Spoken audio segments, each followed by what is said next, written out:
পার্থ, আপনি একজন রাজনীতিবিদ হলো আমি আপনাকে খুব রেট করি একজন রাজনৈতিক বিশ্লেষক হিসেবে, যে মানে যেহেতু আপনি টক শোতে প্রচুর আপনাকে কথা বলতে হয়, অনেক প্রশ্নের জবাব দিতে হয় এবং অনেক ক্ষেত্রে আপনাকে বিভিন্ন ভবিষ্যতের কথা বলতে হয় এবং এর অনেকগুলি, আমার স্বীকার করতে দ্বিধা নেই, অনেকগুলি মিলেও যায়। আমি এই জন্য আপনাকে একটু একটু একটু ফরওয়ার্ড লুকিং প্রশ্ন করতে চাই যে গত কয়েক বছর ধরে জনাব তারেক রহমানই আসলে বিএনপির হাল ধরে আছেন। বেগম খালেদা জিয়া চিকিৎসার জন্য লন্ডন গেলেন, শেখ হাসিনা জনরোষে বাংলাদেশ থেকে বিতাড়িত। রাজনীতির এই পরিবর্তনটা আপনি আসলে কিভাবে দেখছেন? নতুন নেতৃত্বে নতুন রাজনীতির সূচনা কি হতে চলেছে? বিশেষ করে 90-এর পর যদি আমরা আওয়ামী লীগ ও বিএনপির শাসনকাল যদি বিশ্লেষণ করি, সরকারে বা ক্ষমতায় এলে মানে এটা একটা এই প্রশ্ন বারবার হচ্ছে যে তারা যে গণতান্ত্রিক থাকবেন, কর্তৃত্ববাদী হবেন না, সেরকম কি মনে হচ্ছে? মানে এই নেতৃত্বে যারা আছেন, এটা তো অবশ্যই ঠিক, জনাব তারেক রহমানই আসলে 20-22 বছর ধরে অন্ততপক্ষে দলের ডেপুটির হালটি ধরে আছেন, কিন্তু মানে এই নেতৃত্বের ক্ষেত্রে কি কোনো পরিবর্তন আসছে? ব্যক্তি মানুষ না, আদর্শের, দৃষ্টিভঙ্গির আপনি কিভাবে দেখছেন? একটু। আপনাকে ধন্যবাদ খালেদ, আপনি তো অনেক ওয়াইড একটা প্রশ্ন করেছেন আমাকে।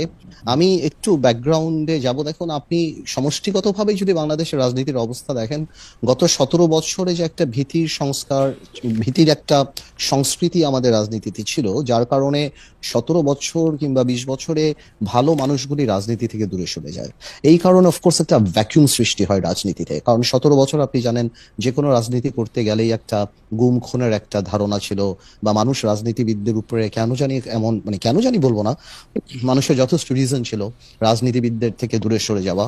এবং বলে না যে জোকাররা যখন পার্লামেন্টে যায়, তখন জোকাররা মেম্বার অফ পার্লামেন্ট হয় না, পার্লামেন্টটা সার্কাস হয়ে যায়। গত 3টা বছর, তিনটা টার্ম অনেকটা এরকমই একটা অবস্থান ছিল।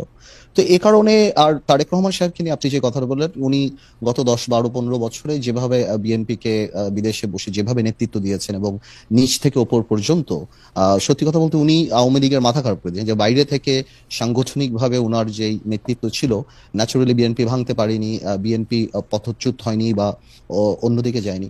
তো সেই ক্ষেত্রে দলের মধ্যে এবং আমি মনে করি সারা বাংলাদেশে ওনার একটা আলাদা গ্রহণযোগ্যতা আসছে। এখন বিএনপি সামনের দিকে যদি ক্ষমতায় আসে, তাহলে বিএনপি কি করবে সেটা নির্ভর করে সত্যি কথা বলতে বিএনপির সমষ্টিগতভাবে বিএনপির মানসিকতার উপরে। বিকজ আপনার ডেমোক্রেসি তো অ্যাকচুয়ালি ইজ আ মাইন্ডসেট। আপনি আপনার বিরুদ্ধের কথাকে সুযোগ দিলে ডেমোক্রেসি থাকবে, আর সুযোগ যদি আপনি না দেন তাহলে ডেমোক্রেসি থাকবে না।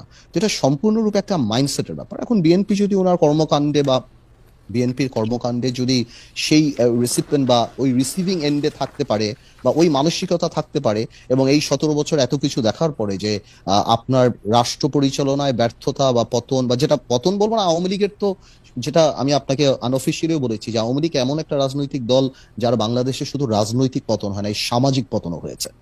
যে এই ধরনের সামাজিক পতন আগে হয়নি, বিকজ আওয়ামী লীগের অবস্থানটা, আওয়ামী লীগের অ্যাট্রসিটিটা, আওয়ামী লীগের দুর্নীতি বা সবকিছু একটা হাউস ওয়াইফের কাছে, একটা সাধারণ শিশুর কাছেও চলে গিয়েছিল।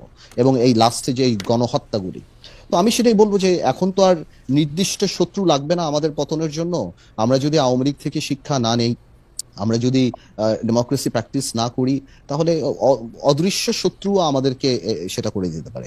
তো আমার মনে হয় ভবিষ্যৎ তো আমি বলতে পারবো না, এটা ঈশ্বরের উপর নির্ভর করে। আজকে পর্যন্ত আমি আমার জায়গা থেকে বিএনপির সাথে যতখানি কথা বলেছি, যতখানি রাজনীতি করছি, আমি যথেষ্ট অ্যাকোমোডেটিভ। এবং আপনি যদি ইদানিংও দেখেন, বিএনপির 31 দফা থেকে আরম্ভ করে অন্য সবকিছু, বিএনপি আমাদের সবার সাথেই কথা বলছে, সবার কাছ থেকে ড্রাফট নিচ্ছে, সবার কাছ থেকে উপদেশ নিচ্ছে, তারপর ওনারা এটা বাস্তবে আসছে। তো আমি যথেষ্ট অ্যাকোমোডেটিভ নেচার বিএনপির দেখতে পাচ্ছি। সো ইনশাল্লাহ আমি প্রোগ্রেসিভ থিঙ্কিং, আমি মনে করি আর খারাপ কি হবে, ইনশাল্লাহ ভালোই হবে।